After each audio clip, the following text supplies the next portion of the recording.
Hello, my name is Jamil from the Solid Podcast, and today I'm joined with CLS, IGL Kappi, and kingHas from the management of Valorant from CLS. How you doing, guys? Yeah, very good. Thanks. Thank you very much for having us. Okay, of Yep. course, it's my pleasure to be honest. So if we're gonna start with like Kappi, can you just like give us a little introduction of like what you do and how it is for you as an IGL? Yeah, my name is Kappi. Been playing Valorant like professionally kinda or semi-professionally now for 2 years, and I've just stepped into the IGL role. So IGLing is new to me, kinda. But so right now I'm basically just like getting into the basics of IGLing, even though I kinda already feel comfortable. I'm getting into like the basics of IGLing, leading the team alongside Henry or kingHas. Yep. So it's basically getting into it. Okay, fair enough. So 2 years in, Yep. not too bad. About you, Henry?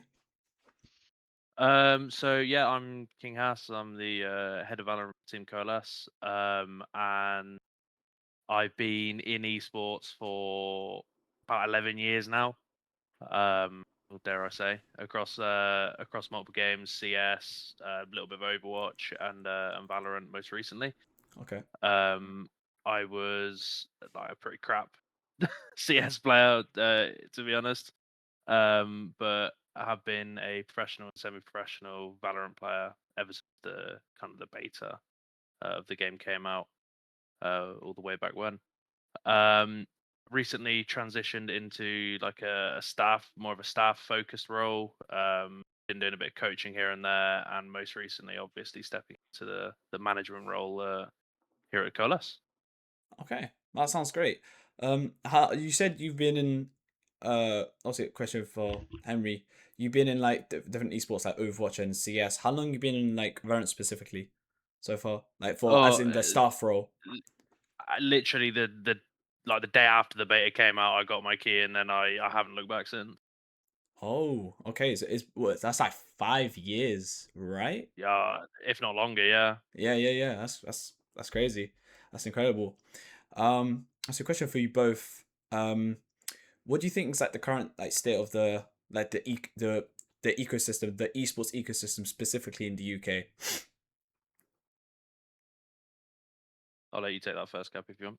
I mean, I can't really speak too much for like the UK scene, because I'm like newly like I wasn't in the UK scene much. It's just recently when I joined CLS.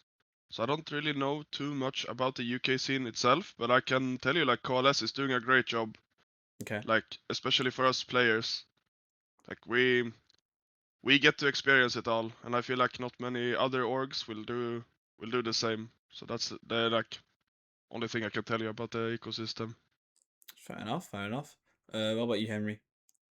So for me, I think the ecosystem right now is it's in a bit of a weird spot, because we've just obviously heard plans about what Riot are planning to do in 2027 for the Valorant circuit. So we're kind of in a bit of a limbo at the minute.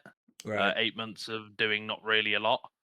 But thankfully there are some kind of third party tournament organizers out there who are doing their absolute best and doing a really good job of kind of providing a sense of competition Yeah. for all tiers.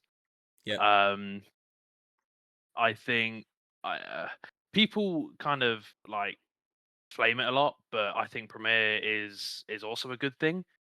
Like it is literally just a way of playing competitive matches against teams of your skill level on a weekly basis. Yeah, you're not really playing for much, but what else are you going to play for not a lot? Like ranked.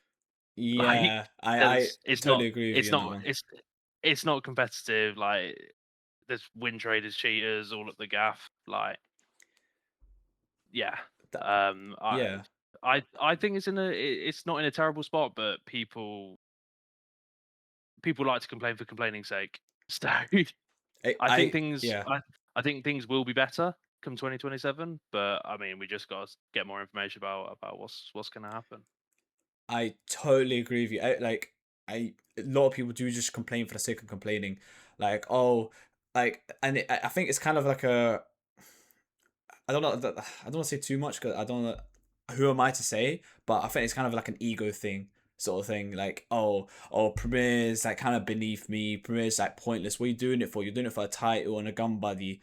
But then these are the same guys that will probably play 10 games of ranked every single day, and then it's just kind of like Premier. I think Premier is a really good thing. If I'm not mistaken, I'm pretty sure they changed not invite, but there's no I've seen a lot of people on Twitter as well. People complaining and saying, "Oh, there's not really much of a point to playing invite because you can't really promote." They changed the promoting system. Is what's do you know anything about that? Do you know what's going on there? That people are losing the point. That's what I've seen. Like, I've Yeah. seen a lot of pro players losing the point to even play Premier. That invite as So well. generally speaking, when you would do well in a Premier split, you'd finish in like the top 3, especially in Northern Europe. This is relevant to. Yeah. You would promote into the what is known as the promotion relegation tournament or Eclipse Yep. for the tier 2 of the Valorant's like regional circuit. As of the end of Split 2, which is going on currently, I've got Lendoth on my second monitor right now, literally watch party in the playoffs for it. Yeah. As soon as that's finished, from what we know right now, there is no Split 3. There is no more of that circuit. So Right. people are upset, and rightfully so, that they have nothing to play for the next 8 months. And Premier could also be seen as useless. I don't agree with that, but I understand the point that people are upset that there's nothing to promote into, because if there's no Split 3, then how can there be an Eclipse to promote into? It's just a useless tournament. Yeah. So I can completely understand the point of view that there's nothing to play for and it's just a title and a gun buddy. But if you want to play and improve and just do things for the love of the game, then you're going to do it. Like Yeah. that's my stance. So What would you say? Like, I remember you saying, like just literally just earlier, like about the sort of like tournament alternatives. Like, would you say like what sort of tournaments would you say are like not alternatives, but like you said, what would you say, third party organizations or like third party tournaments? That would be like Epic Land.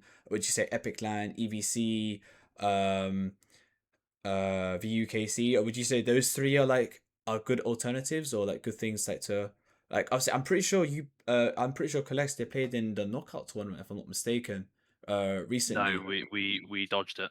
Oh, you dodged it. Yeah. Oh, so oh, okay. I didn't know about that. I just saw your name and the participants on challenging mode, Yes. and then oh, you So dodged it. we were signed up for it, but then we decided the day like a couple of days before that it just wasn't really worth doing because Game mode is a bit weird. the Like, game mode is a bit weird. It's it's like in my opinion, and this is gonna sound like horrible. Like who is this fucking fat old bloke saying? But like I think it's a complete misallocation of resources from VUKC. Oh, Like they're supposed to be helping nurture tier 3 of this region right. of our nation, and they're pumping their already limited resources into tournaments that people just don't want to play. Right. Like Yeah. I'm not complaining that they're doing a bad job, because all in all they do a good job. Yeah. But I just think, like, for people, there are a lot of teams that don't have anything to play, and you do a monthly tournament and 1 month is just like you've just sandbagged yourself because you're doing some crap game mode. Like that's Yeah. it's a complete waste of time and energy, in my opinion. Yeah, it's like knockout. It's not really. Yeah, I do. It's just not a competitive game mode, so it doesn't really Yeah. serve the purpose. Now, I would understand if you would have that as like a bonus tournament on your like kind of tournament calendar, but as it stands right now, it just wasn't worth playing from our point of view. Okay, yeah. I see that now. Makes sense. It's kind of like I'm pretty sure like VCT, they have like they're doing like 1v1s now on skirmish. It's like a side thing. I don't know if you've seen. There's like I've seen a couple Yeah. clips where you have like 2 pro players just shoot head to head. I think That's a cool idea though, because it serves a purpose. It serves a purpose to decide which team gets team A and team B in the veto process pre-game.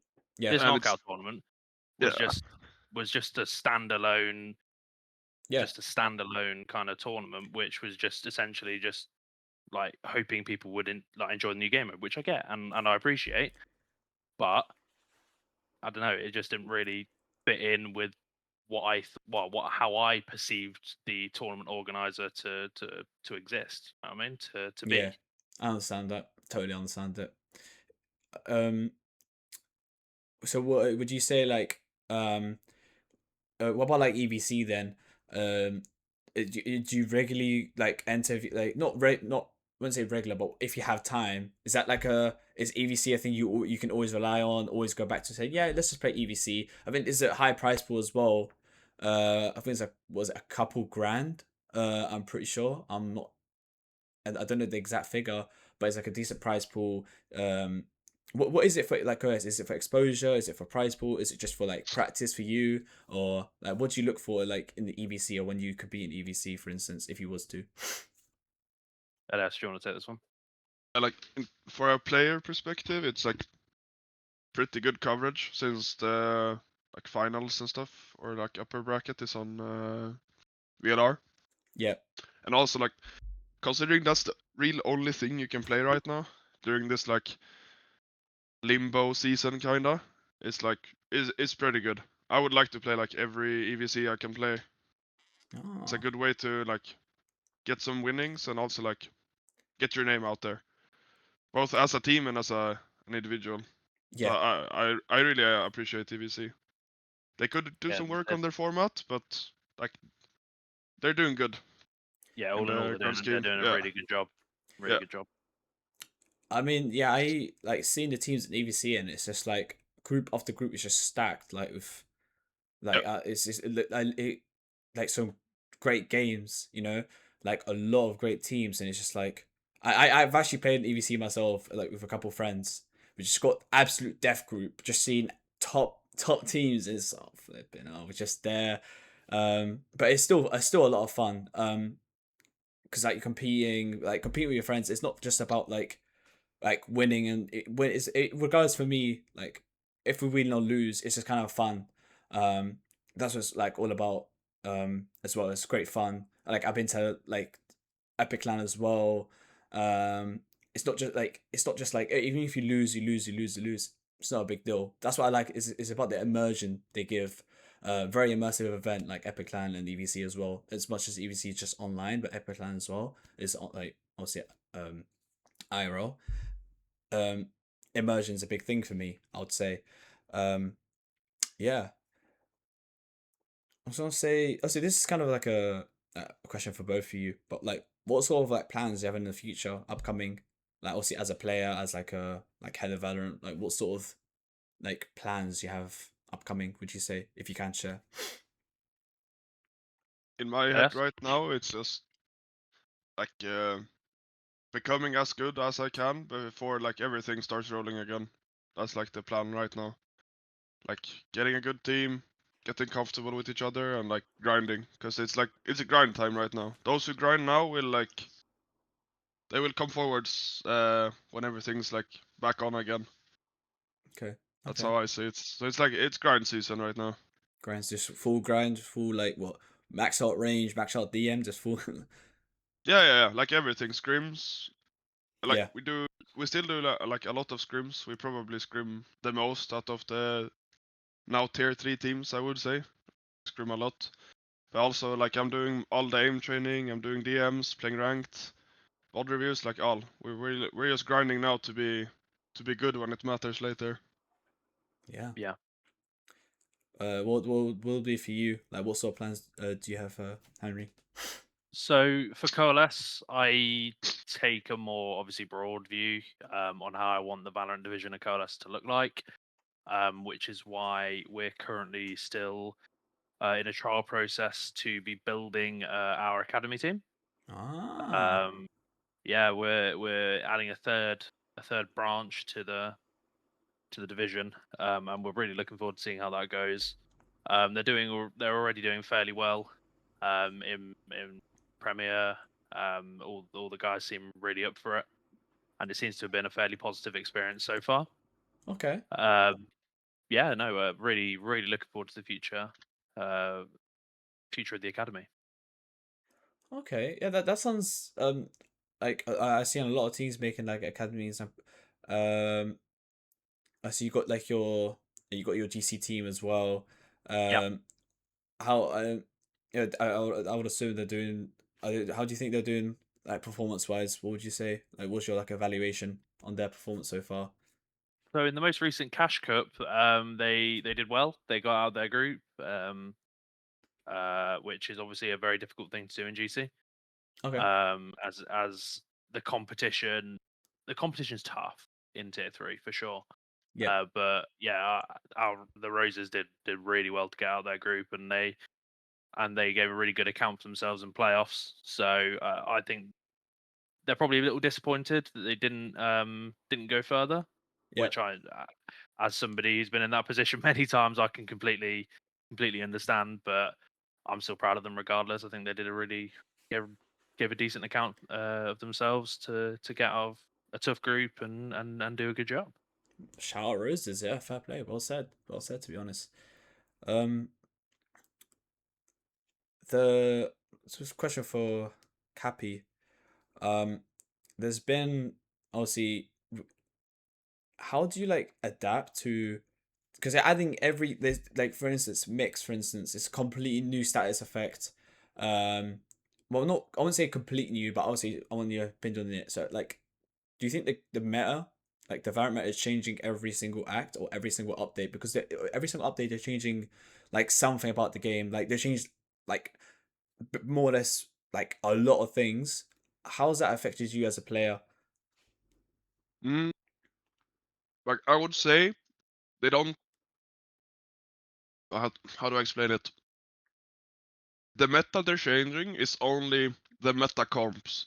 The stylistic meta remains kind of the same, and that means like how you treat the game and like how you kind of how you approach the game stay the Okay. same, like somewhat. So like the only thing changing in the stylistic part is it's speeding up slightly. So the game's like generally faster. You need to play a faster Valorant right now than you're like used to. That's the like stylistic change, which is not like that bad to deal with. Yep. But the changing of like the nerfing of agents and stuff, like for example the Yoru nerf hit us pretty hard when they nerfed Yoru. Those changes are like way harder to adapt to, because they're like so drastic. Like they killed Yoru like 1 week before we were about to play Yoru on every map basically. Yep. And those things are harder to adapt to, but I would say like as long as they don't like change stylistic stuff, like how you need to treat the game, you can always like adapt pretty easily with just some practice. Okay. So like regardless if they like change like regardless if they rework an agent or um rework a map, like the style of the game of how it's supposed to be played will primarily like stay the same. Um Yeah, you just need to adapt. It's just like kind of like not really skill issue, but if you're not really adapting, it's just kind of like on you essentially, not the game. it is kind of a skill issue. Like you're right with that. Like Okay. something Yoru changed, like Yoru made rotations very easy with his TPs. When they killed that, they made like the game harder to some extent because you need to have proper rotations. Yeah. And like Yoru's replacement is kind of Phoenix. So like it's the Really? same agent. Yeah, people have been playing like a lot of Neon Phoenix and stuff. Ah. Like you need like double duelist is still very strong. So like the easy pickup was Phoenix. Uh, but as I said, like Phoenix doesn't have the TP, so you have to Yeah. account for rotations. So if you can like teams who didn't understand rotations now struggle because Yoru is nerfed. If that makes sense. Okay. Okay. Yeah. I remember they changed the alt time. What was it a couple patches ago? They changed how you're not able to flash while in alt anymore, right? Is that correct? I Yeah, can't. yeah, Yeah, that's I found that out the hard way, unfortunately. yeah. Do you think that's like not I'm gonna say ruined the character, but do you think that kind of broke like Yoru because obviously you have the shorty, you flash, then you come out or put the shorty in there full blinded. Do you think that kind of like broke the character a bit or Mm, that change, like the ult change, didn't kill the character. It was still like very strong. The recent change though killed the character with like the TPs. They made like uh the TP duration, like how long it lasted after you threw it, yeah. from like 25 seconds down to 12 seconds or something, 15. So it's That's kind of what killed the pointless. characters. Yeah, yeah. So like they kind of messed up what Yoru or like what made Yoru good in team play. And also they took away one flash, so he only has one flash now, which is terrible. Oh dear. Yeah, that's something. I mean, I mean, better hope that you shoot your clone. I don't know. Yeah. um, Henry, I just Yeah. want to ask, like, see, you've had years and years and years experience, like, obviously games in CS, games in, like, Overwatch. So I couldn't get it out.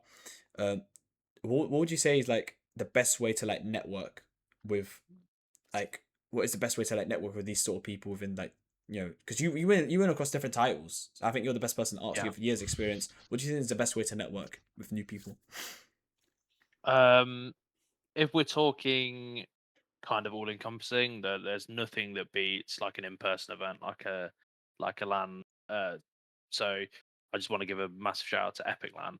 Like they have been supporting the scene, both Valorant, CS. They even dabbled into Overwatch for a little bit Yeah, before it became unsustainable. They've been doing that for like way before even I was playing, and they do 3 events a year, and well, 3 kind of mainstream esports tournament events a year, um, and they're excellent. They're a perfect mix between being competitive and attracting like good talented players to kind of all congregate and mix, while also having like a strong social aspect as well. I think it's genuinely like, if you've never been to one of those events, then you're really missing out. if yeah, you if you enjoy if you enjoy this kind of this kind of thing. um but yeah, I think one of the major problems that we've had as a community in this, and this was also the same in CS, is people in the UK specifically. I can't really speak for other regions, but in the yeah, UK, everyone has their own groups, and people tend not to stray from their own groups. Um, and that kind of creates a culture of recycling the same people, same players for every kind of team, which isn't great. Um, Obviously, there are exceptions, right, as there are to every rule, but I think that's just kind of like a culture we've had in the UK for as long as the games have been a thing. Um, everyone's comfortable with who they're comfortable with, and they tend not to explore outside of that area. right, Um, but I mean, as I said, there are exceptions to every rule. Um, so yeah, like I can see that changing somewhat, but yeah, in recent times, it's certainly been very, you stick to your friend group, and anyone else outside it, you kind of keep a you keep a bit of distance from, or you're a bit guarded around stuff like this. Yep. And obviously that's not great, but yeah, that's just the way that kind of the scene, in inverted commas, like, has been for the yeah. longest time. So let me, okay, let me like clarify a bit. Are Yeah. you are you basically saying, um, not like, do you think it's more of like an introvert sort of issue? So people are staying within their inner groups, they don't want to like try to network, or are you saying a lot of people in the scene are not really like network, like they don't want to like network a lot with other people? That's why they like to stay enclosed, or is it Yes like, and no. yeah, For me, it's not really like an introvert extrovert kind of thing, because that's like putting an issue like this into two small boxes. I think it doesn't do justice to the issue. Okay. I think it's literally just a case of people are comfortable who they're comfortable with, Right. and Okay. Yeah. and they don't see a need, and they being people within these groups don't see a need to network outside of those groups if they're getting what they perceive they need from those groups. Oh, okay. Right. I got you. And you said like the one of the best ways is to network is to go to these like events like Epic Land, for instance. Hundred Um, percent. do you see like any like feasibility issues in terms of like cost? Because obviously to go there, to stay there for like the whole event, Epic Land's 3 days, I'm pretty sure. Um, yeah, 3 days. I think next one 16th to 19th of July. Um, like you had to get a hotel. You had to obviously, if you want to participate, it's £95 per ticket, and then you have to go through all the hassle of like bringing your PC. Obviously, I know CLS, you guys, your PCs are supplied to you, correct? I'm pretty sure. Correct.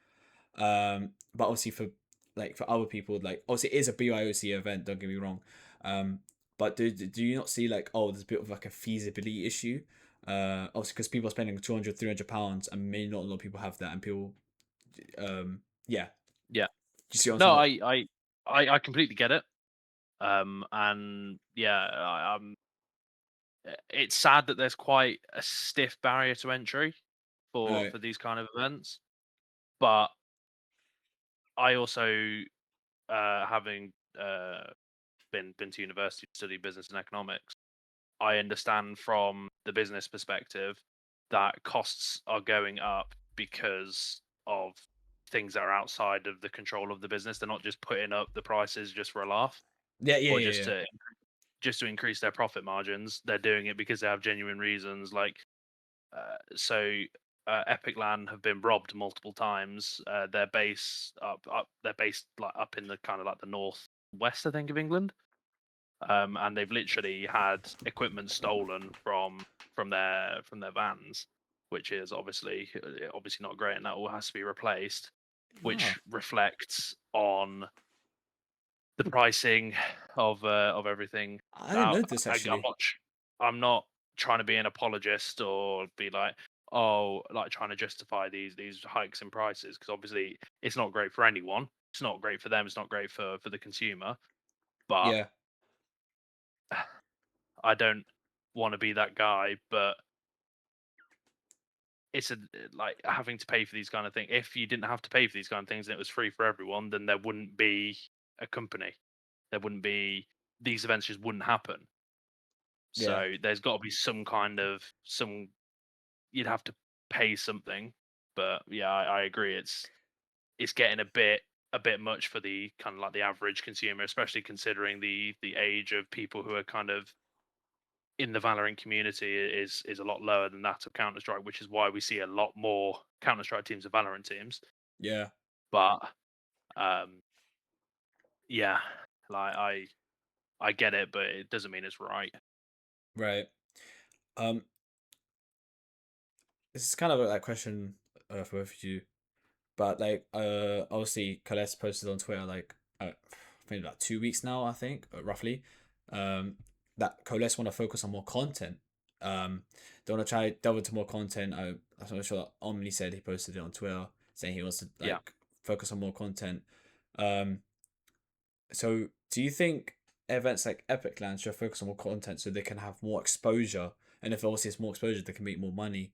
Obviously, yeah, they stream their events, but do you think like why like okay, it's kind of two questions in one, so let me just like break it down. Um why does Coalesce want to focus on more content creation? And then what would that mean like players like Kappi, for instance, would had to kind of like put in time into content. So obviously like he has to, like there'd be a content day for like Kappi, and he has to Kappi and other players as well. When you when you want to focus on more content, um is that gonna like that's gonna delve into his schedule a bit. Um, do you think what sort of results are you like expecting? Like, what is the reason why you want to delve into more content? Like, what is your like goals for that? That's what I'm trying to say. yeah, valid, very valid question. So I had a meeting with Omni about this not too long ago, and I Yeah, think the idea is for every team that we have got, we want to get one piece of content from that roster per month.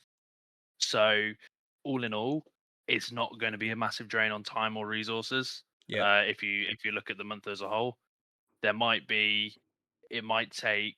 Well, it depends on what we're planning during that week. But I don't see it being a significant drain on time or resources. It just depends on how the rosters kind of engage with the content, because obviously we want people to enjoy it and not see it as a chore. But I can also understand from a player's point of view that you sign the contracts because you want to play the game, you want to be the best, you want to rep the colors, Yeah. etc. And but they also now need to understand that now we're going into this lull period. We need content from them, because we're not getting content from games because there's no games. It's Yeah. like Yeah. Yeah. Yeah. there's got to be some kind of shift in mentality there. Otherwise, the org won't be able to sustain itself. Okay. And that's what when orgs go to these massive shows, these big business to business shows, they're trying to sell based on their analytics, and the way to increase your analytics is obviously by doing loads of content. Yeah. So that's that. We're kind of at the moment we're kind of shifting from a more corporate focus to Yeah. a more community content focus Okay. for the time being, while Valorant is obviously slowing down to then hopefully rapidly accelerate come Q4 of this year / Q1 of next year. Yeah. Yeah. Yeah. Of course. Kappi, what is your take on this? Like, I haven't really done any content before, so Okay. like the content is basically I've never done content really. The only content I've done before was with CLS at Epic LAN. Last time we were there. But like content is necessary both for org, as Henry said, but also for like me as a player. I need to be able to make some type of content to like have a value for bigger organizations. Like if I can't make a brand for myself, Yeah. I won't really make it anyways. So it's like it's helping me at the same time as it's helping the org. So I don't see it as an issue. It's just like something you need to get good at. So you're like open to it, like content day, like once a week or something, or Yeah. Or okay. like best thing for me as a player would be that they can use content I make while playing the game. So like for example like clips and stuff, or like like maybe like just an idea would be like some theory for a map, maybe like some explanation of theory. Like that would be something I would gain something from it by doing the theory, and they would gain content from me, Yeah. like stuff like that. So like I don't know, I'm quite open for it, but I'm Great also idea. new to it. Yeah. I'll write that one down. That's a good one. Yeah. Okay, that's fair enough. I like that. Would you who do you guys say um are like prominent players? Because recently we had like Navi Visa. I'm sure you heard. I'm sure you also Yeah. you do know. There's a lot of prominent players ranging like I'm not trying to class them in like in terms of an age group, because but I'm only saying in a way of like young talent, for instance, from like age 16 to like 20, I think. I got Navi Visa, and then she just posted a video recently. They're gonna like trial like 10 players, and okay, I'm gonna do 5v5, I think. But like, who do you think are like the prominent players? Obviously it doesn't have to be from that, but prominent players, up and comers, you guys have noticed. It's like, yeah, this guy can really do something. He can really play like in VCL, or um like at a high level. Like for instance, for me, I spoke to like some of my friends, and like Lendorf, for instance, and I said Narkipu, for instance, he's I think he's 17, and I said he's such an incredible player, such an incredible duelist player. I'll say within maybe when he's 19, 20, I think like obviously please debunk it if you can, please, because I don't want to be like, excuse my language, I don't want to be chatting on my arse at the same time, so please debunk it if I'm wrong. But I feel like he can really make the tier 1 level by 20 if he keeps at the same trajectory he's going right now. But I want to hear your thoughts on who do you think's gonna make it? Who do you think's gonna be a like really prominent player, like rookies or, I just want to hear your thoughts. Are you There's so talking much about talent. from our There's so much specific talent. regions, or Yeah, let's just keep it like north/east, north/east, or like to be fair, actually no, let's do EMEA because you got like French players as well, French players, German players. But yeah, let's just keep it EMEA. go on, Kappi, I'll let you go first. Like as you said, Narc, he's definitely like a big talent. I've played with him in ranked and stuff, and I met him at Epic. Like that guy is very likely to make it if he keeps it up. I think even earlier than 20, maybe even. Yeah. That guy's like generational. Yeah. But most of the Navi Visa players are like very prominent, but I'd say Narc sticks out there, and who's the AV? Ooh, That's another guy. He's from Latvia. Latvia. Yeah, Yeah. yeah. But he lives in England. I'm pretty sure. That's also Yeah. Yeah. a guy. And all like I have some bias as well, but like Shadow from my team is also like a guy to look out for. That guy is generational when he tries. Fair enough. Yeah, that's the problem with these young players. They Yeah. some obviously I'm not trying to categorize all 16 to 18-year-old players in this way, but I'm just saying it's fairly common that you see these players try to act too nonchalant. They're too cool to try. They don't want to put their all into something.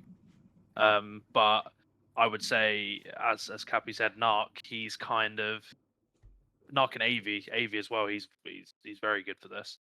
Yeah. They don't care about all that kind of stuff.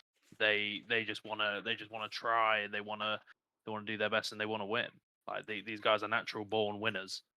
Like having played against AV many times towards the end of my playing career, and having played with Narc at the end of my playing career, like Narc is he's incredible, as is AV. Obviously, I Yes. can't speak that much on AV because I never played with him, only against him. But from Right. what I know, he's an excellent player, really good discipline, really nice guy outside of the server as well, which is just all you need at the end of the day. I want to give a few more shout outs to players. Obviously, in our team CLS, we've got two players, sorry, who are 16 to 18, Gingy and Shadow, who are both excellent at the game. Still got stuff to work on, but they're the age that they need to work on stuff in order to be the best. Otherwise, they'll be the best. That's fair enough. But How? nobody's perfect, and if they do continue to work hard and work on the stuff that Kappi and I are telling them, Yeah. and they continue to develop as people and players, then they'll go very far. I no doubt. I've seen a bit of. Obviously, I've never played. I'm nowhere near. Obviously, I've never played for Gingy. Never played against him. Not nowhere near. I'm diamond, but based on what I've seen from Gingy, he is he's an incredible player. Don't get me wrong. Like, I feel like I don't really understand it. Like how they like you can only start competing from 16. That's the age requirement. You have to be 16 to compete in, is it a VCL, right? You have to be 16. Yeah. Yeah, and then after like obviously going back to like Narc, the guy's 17. Like, and he's that means he's only been technically basically only competing for like a year. But obviously he's had at Epic Land. Epic Land you can be 14 or 13 whatever, but you need to be accompanied by an adult Correct. by regulation. But in terms of like VCL, he would only be able to compete for 1 year. Am I wrong, or if he's No, Yeah.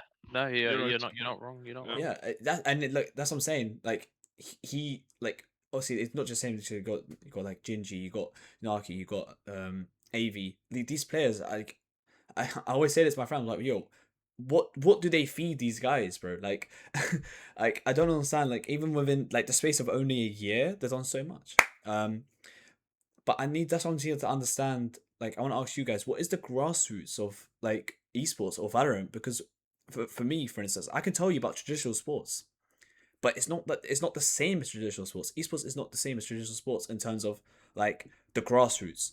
Like my dad, he would take me to the park. He would practice kicking the ball and passing the ball and shooting the ball. But in Valorant, that we know when like I don't think their dad or like had that sort of growing up. They didn't really grow up with Valorant, you know. They bought a PC and they found Valorant and started playing the game, playing the game, playing the game.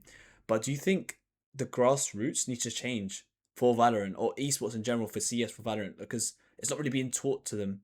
You know, they're learning all by themselves, and it's just like, do you think that's the best way to do it for them, or like in general, like the grassroots? Do you think the grassroots needs to change?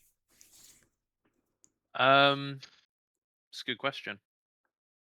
I think more stock needs to be put into orgs that run academy systems, and I think also a secondary point, orgs that have academies need to actually have players young enough to be considered academy players to be playing in it, because you can't just have an academy team full of people who are 21 plus.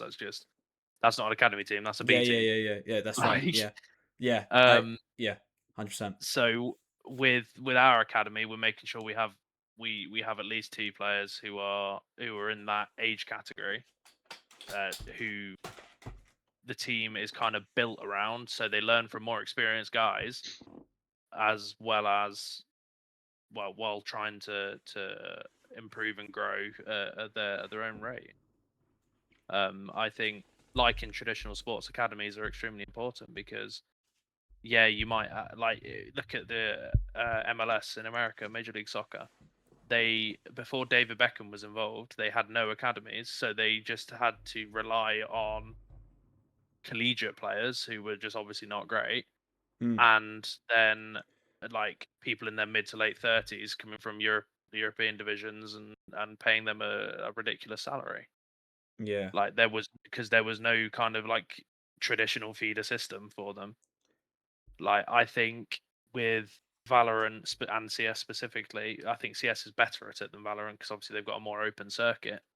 yeah, But in Valorant, we need to have academy specific tournaments, and maybe that's something that Riot look for in 2027.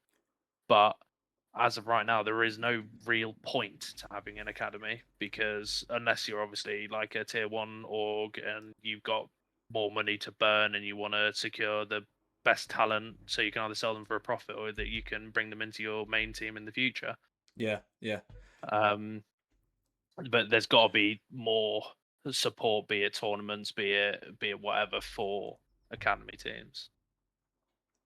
Okay. I would say okay. It's not. I wouldn't say like academy team, but are you familiar with what NEC is? NSC, yeah, for university. Yeah.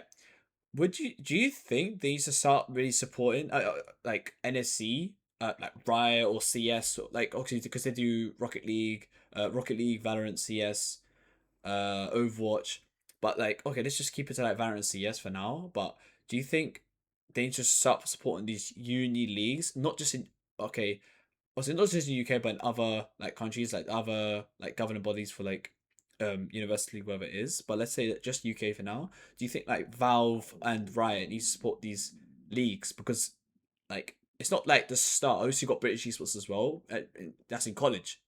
You're like 15 or you're like 16 when you join college. If they had that support, do you think like do you think that really help as a like treat that as like an academy sort of thing? Um, I mean, I could see a world where prominent esports orgs in the UK partner with colleges and or universities, Yeah, in order to kind of share that load. But um, I just don't think esports is in a place right now, because it's all well and good talking about these amazing expansions and ideas, but at the end of the day, there's got to be a financial, like there's got to be some kind of financial get back for esports, because it is it is one of the fastest growing industries in kind of like the world right now, but it's also losing a lot of money. So we've got to find a way to be more sustainable before we can start talking about Yeah. doing stuff like this. Um, Riot have some more important things to put money into for now, in my opinion. Yeah. They need to fix. If they can make tier 2 profitable for orgs, they're gonna have a way easier time, because that will also make tier 3 have like a bigger incentive to also like Yeah, there's a do trickle down more. effect. Yeah, yeah. So the better the top is, the better like the lower grades will be as well, in my opinion. Yeah, I that's actually very interesting because for CS has been going for years. We're talking 1.5, 1.6, Source, Go, CS2. Like it's been going for years, right? Tournaments after tournaments after tournaments after tournaments. CS2 is the biggest like FPS in the world. 1.8 million concurrent players as of right now. Like it's a huge it's literally the biggest, like one of the biggest esports in the world. They've done so much. And one thing I noticed, like, no, well, I noticed a couple of things, but I feel like one thing I could take that I want to take from CS that they could add to Valorant is gambling sponsors. Yes or no? Do you think they should have like gambling sponsors like across like Valorant, like for tier 2 and tier 1, and also for tier 3? Do you think that's a thing that they should add? It's not just me that's saying this. A lot of people are saying this like on social media, on Twitter, like, yo, we should really implement. They should really implement gambling sponsors. Gambling sponsors. It seems to be pushed on social media a lot. So I want to hear what your thoughts on this as well. I like. I don't really mind. It's like it's it comes down to usually comes down to like your own ethics, like what do you feel about gambling.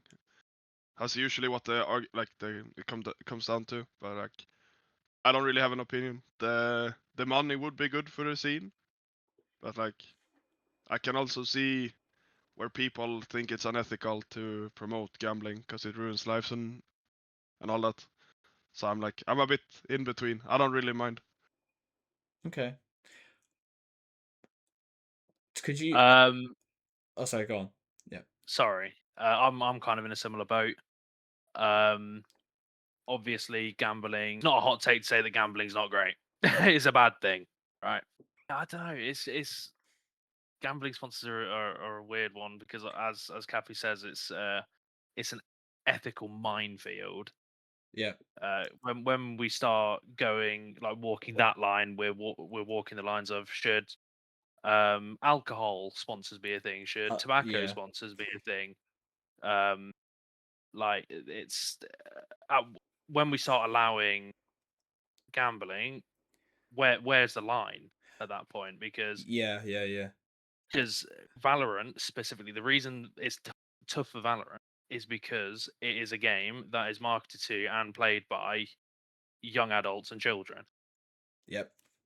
people whom aren't allowed to consume content of or partake in gambling, drinking, etc., etc. Yeah. Yeah. Yeah. Yeah. That's why these things are in place. Um, do I think there would be a lot of money kind of flooding back into the scene if gambling sponsors were allowed? Yes, Yeah. but I can see it both ways. But personally, I mean, it's such a difficult issue, Um. and it's Yeah. Sorry. gone. Go. Sorry. Yeah.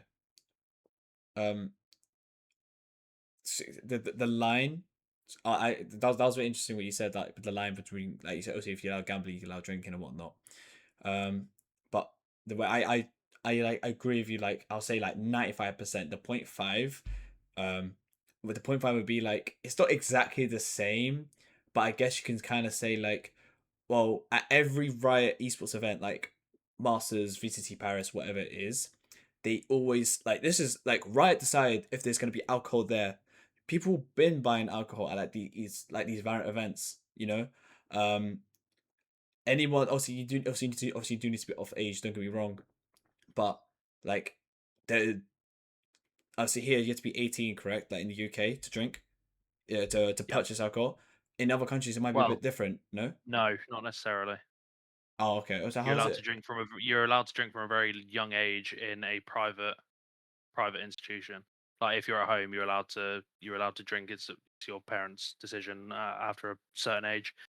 I'm Oh, pretty sure I okay. might just be waffling, but No, sorry, I meant I like swear. purchasing, like in public. Like if you went to the, Oh yeah, yeah, yeah, yeah, yeah, you have to be yeah. No, 18, then right? I believe it's 18. Yeah. Yeah.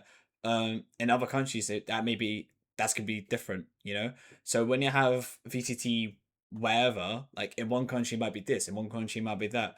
They know the target audience. They know the target audience. Obviously, like Valorant, they say, oh yeah, we want like, but they're not gonna have a grandma come out to VCT Paris. Hey, maybe a grandma likes to come to VCT Paris, not for Paris, but for example, comes to VCT. I don't know, but most of the time it will be like 16 to maybe 24, I'd say, of like the minimum would be like 16, 17 attending these events.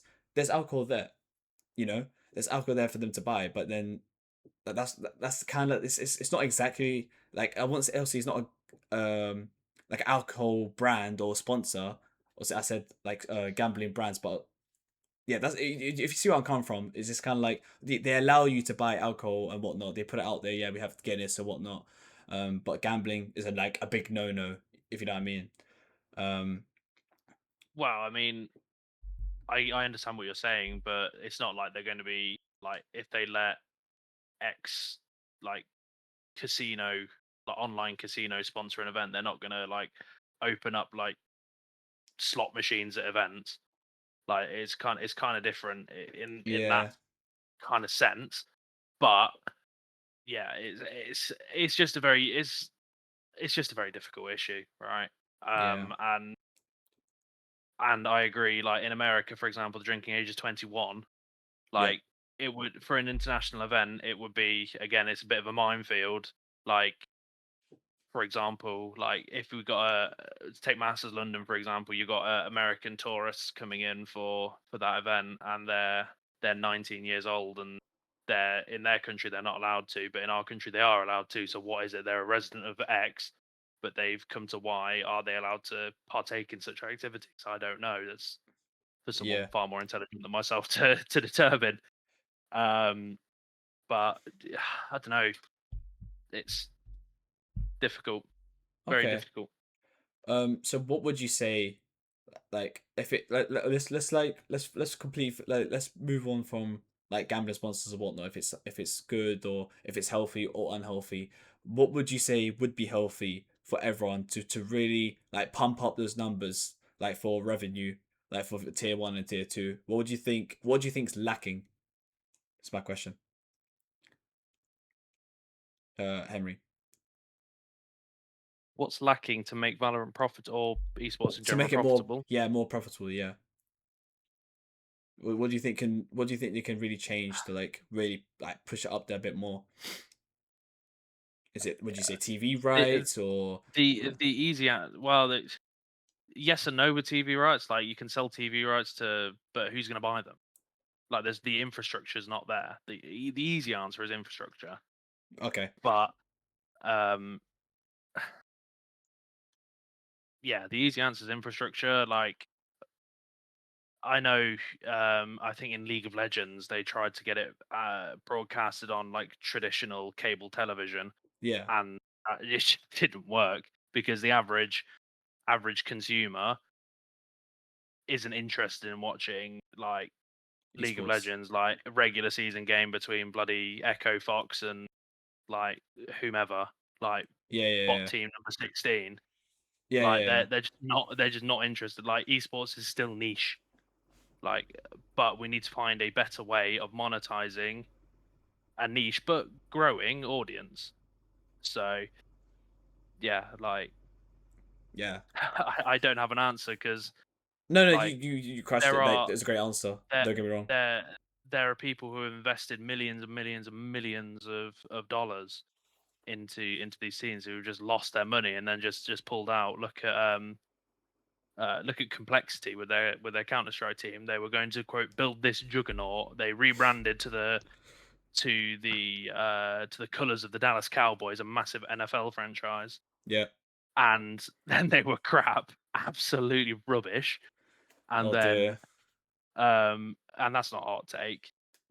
They weren't absolutely rubbish, but they were fairly rubbish in the grand scheme of things, considering what they were promising on social media. Yeah. And then investors pulled their investment, and now complexity is a shell of what it was. Like, Oosh. Fair yeah, enough. Okay. Yeah, you like that was a great answer. No worries. There's no need to. Um, I think you're definitely one of the best persons to ask. Thank you so much for the answer. It was a great answer. Um, I think it needs exposure, basically. Like that's the easiest answer. If it gets more exposure and like younger people finding out you can make a career out of playing, yeah, it's gonna grow rapidly. Cause for example, like I have 4,000 hours in CS. I played it like the most when I was, what was I, 12, 14, something. yeah. If I knew back then I could make a living playing CS, I would have treated the game way differently. yeah. That's the thing. Like, No one's I pushing mean, yeah, that. No one's yeah, pushing I'm, the that you answer, can go pro or anything. yeah, No one's pushing it at all. yeah. yeah, the answer is education, right? There we go. Yeah, Be it educational content, be it courses. So in my I'm aware through my work outside of esports that colleges and universities are putting a lot more focus and a lot more effort into these esports courses in inverted commas. Obviously, you've probably heard of the ones at some universities. Some people in the scene do / have attended, be it College of Esports, be it University of Staffordshire, like other universities are available.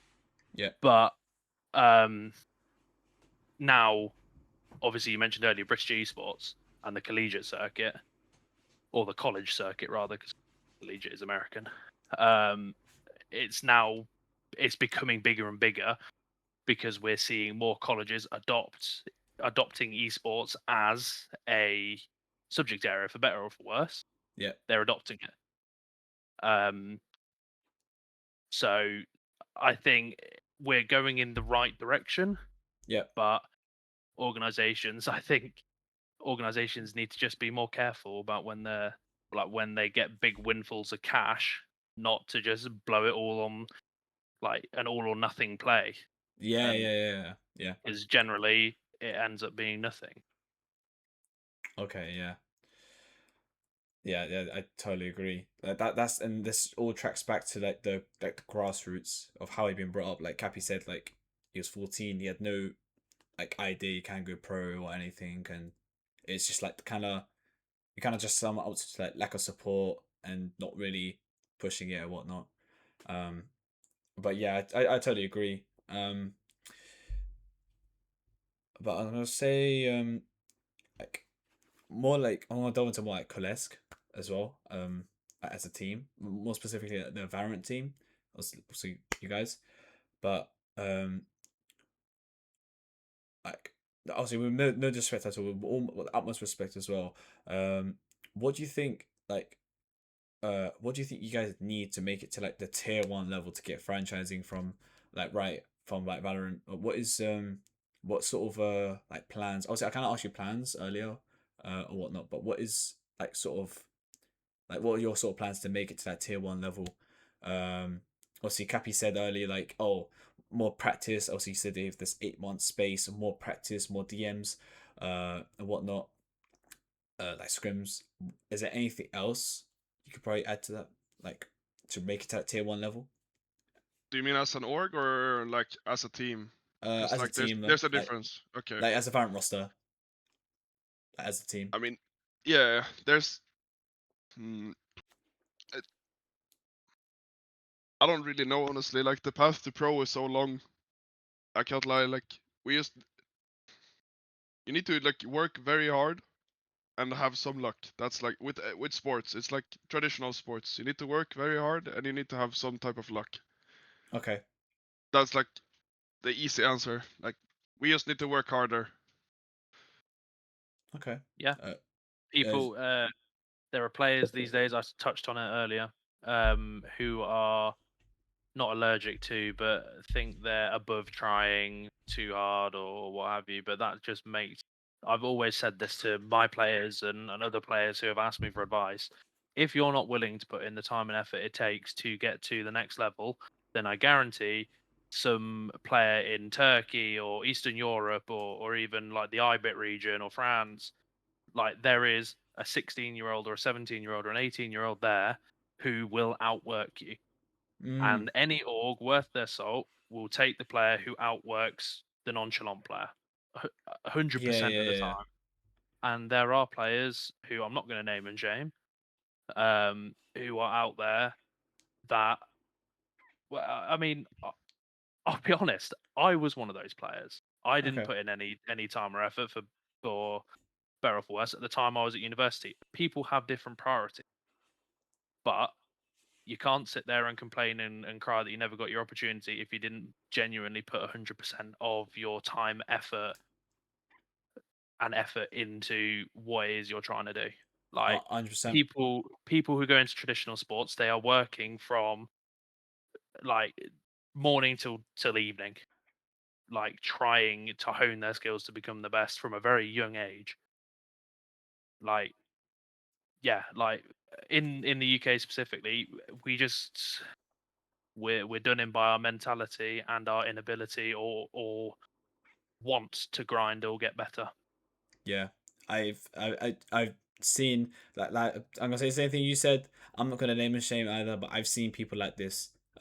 It's kind of a shame. Like, think, you know, a lot of things are below them, and like, and it kind of the big question here for like, because there's, bro, I've seen there's literally thousands and thousands. Well, not thousands, but it's kind of pushing it a bit. But it's hundreds and hundreds of players at LFT, you know, and like the big question is, are you doing enough?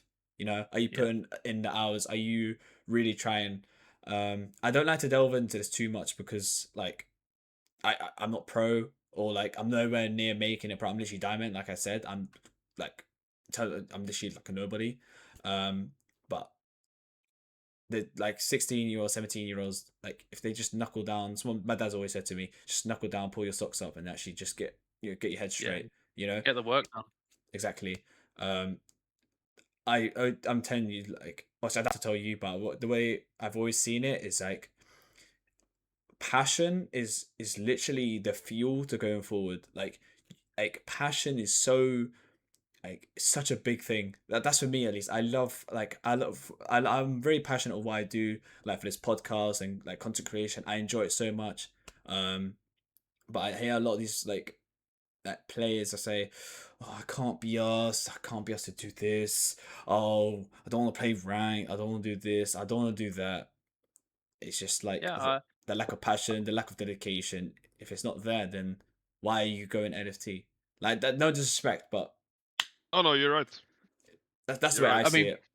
That's just how it is. people don't like having that conversation, and I can say this because I was one of them when I was in 2021 2022. I didn't put in nearly as much effort as I should have done, and I was very forthcoming with that, I'll be honest, with my teammates, etc., because I had other priorities in life at the time. I had university, etc. Yeah, But um yeah, like it just it frustrates me seeing people waste obvious talent because they're afraid of how people may perceive them or afraid of putting in the hard work and being labeled a certain way. yeah, Um, like it's annoying because at the end of the day, it comes down to the person's mental health, and that's sad that people are being held back by their own mental health and well-being. And I just wish there were more support available for people who are struggling with that. yeah, Um, because that's the real enemy here, right? The real enemy is the person that's looking back at you in the mirror. yeah. 100%. So I think you nailed that. Actually, I think you got that down to a T. To be honest, it's they do need to enforce more support and whatnot. I totally agree. I think you said it. I think you knocked out the park there. To be honest, but yeah. there Uh, have been so many examples. Sorry to keep banging on about this, but I'm really no worries. passionate No, no, about it. please, yeah, I'm all for it. When back in 2021, when I was on Vex, I had a teammate called Magic. Right, this guy had the most passion. He had the best attitude. He had the mechanics of, like, he's just insane. He ground. He did all the dirty work. And this guy, he wanted it so badly, but his parents parents didn't believe that it was the right thing for him. So this guy, while he was grinding and playing in a professional team at the time, this guy was doing fucking shift. Pardon my language. Was doing shifts at bloody McDonald's, right? While like just to supplement his income so he could continue to chase his dream and chase his passion. You just do not see that these days. You do not. You just don't. And whether that's a result of people not believing in Riot, to not like kind of screw them over and screw over tier two, because realistically, there is kind of an argument to be made there because tier two, unless you're in like the top, the upper echelons of tier two, we're talking like job life mandatory, like enterprise, like the big orgs in the tier two circuit. You're not going to be making a livable income, Yeah. or obviously tier one, obviously. But my point being, these slots are so there just aren't the slots available to those who want to dedicate their time and their life Yeah. to grinding. Which is why 2027 I think is going to be amazing, because then there's going to be Everyone's. more money, more organizations, everything's open again. Yep. Like things will go back to how they were back in 2021. Hopefully, Literally. fingers Yeah. crossed. I like. I don't say it's pointless, but I know people that No, aren't. it's certainly not pointless. No, what I was gonna say is I know people in like uni right now, and they're competing in tier two. Yeah, And it's kind of like for me, I always think I always say, yo, leave uni, leave uni, but like they can't really leave uni, because it's like if it was CS, you wouldn't really be in uni because they pay so much more for tier two, so much more than Valorant. But it's just kind of a shame because like the guy he has to do assignments, then he has to come to like lectures to get like to understand like what the unit is and everything. Then he has to come back. Then he has to do scrims, and then also then you said yourself like, oh yeah, he has to have a job to sustain himself or whatnot. It's so much more, and that's what I think that's what's gonna have the toll on the mental.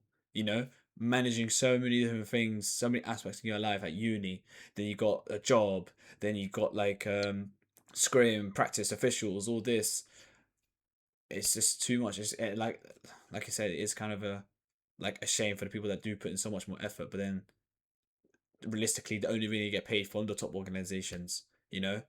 Um, but yeah, is before we sign off, like Kappi and Henry, is there any like messages you want to give? Anything you want to say before we a closing statement sort of thing?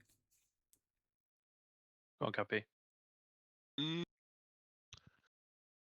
not really. Just like look out for CLS. Oh, We're gonna be the best when we come back next year. okay.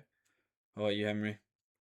Obviously, want to give a shout out to all the teams in CLS, the main team, and the Roses as well. Obviously, shout out the academy when that finally gets announced and formed. That'll be a really good opportunity for people trying to break into competitive Valorant.